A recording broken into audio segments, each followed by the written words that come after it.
Unity. Tobias Chanji, KTN News, Kwale County. Well, so it's clear there's consensus between the political camps on getting to the table. But what really are the issues? We'll be deliberating on this during the second hour of the broadcast, so do stay with us.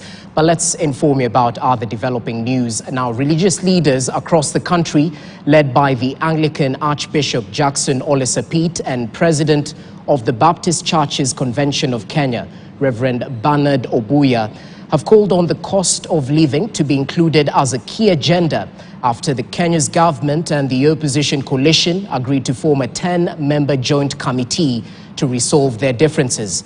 The clergy warned that the talks should not only focus on creation of more political positions, but factor in the cost of living affecting Kenyans, or else differences between the two parties will not end. Willie Lusige reports. As Kenyans await for the formulation of Joint Reconciliation Committee after Kenya Kwanza's government and opposition agreed to form a joint committee which aims to resolve their differences, religious leaders across the country led by the Anglican Archbishop Jackson Ole Sapit and the President of the Baptist Churches Convention of Kenya, Reverend Bernard Obuya, have supported the move. And we're asking our leaders, can somebody see the worth of the baby to live other than leading the child to die?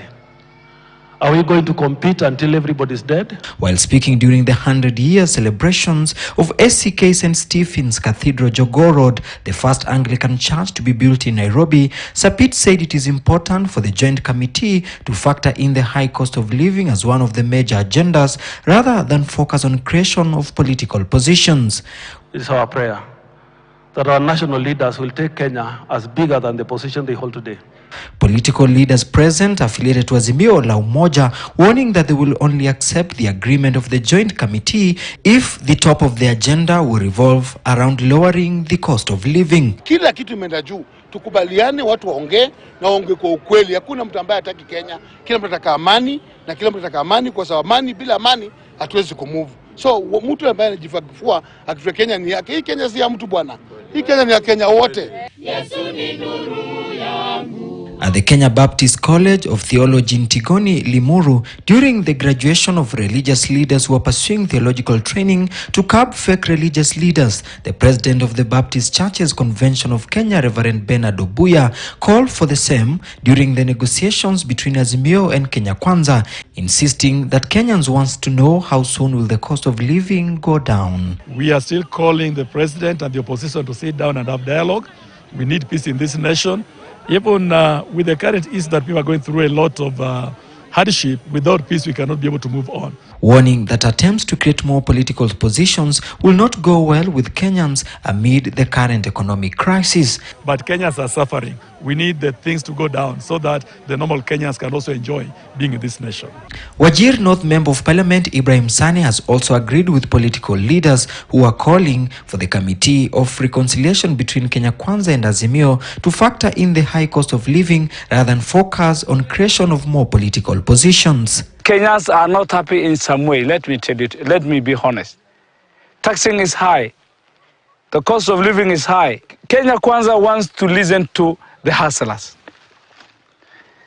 but not hired goons, not Baba's ultimatum. Baba lost, has no legitimacy. So let us give legitimacy to where it belongs. The church also highlighting the importance of the government making it mandatory for all religious leaders to undergo theological training to curb fake preachers and avoid reoccurrence of what was experienced in Shakahola. In this country, there is need for ministers of the gospel to be trained so that they can deliver the right gospel message, so that we do not have the kind of problems that we have seen in churches in Kenya, especially this time when we have the Shakahola stories. Even a Baba go for training. What about theological training? We need to know about God, and so that we can know how to present God well before the people. Willie Lusige, KTN News, Nairobi. Well, it's clearly evident the talk in town is all about the talks about the talks. So we just want to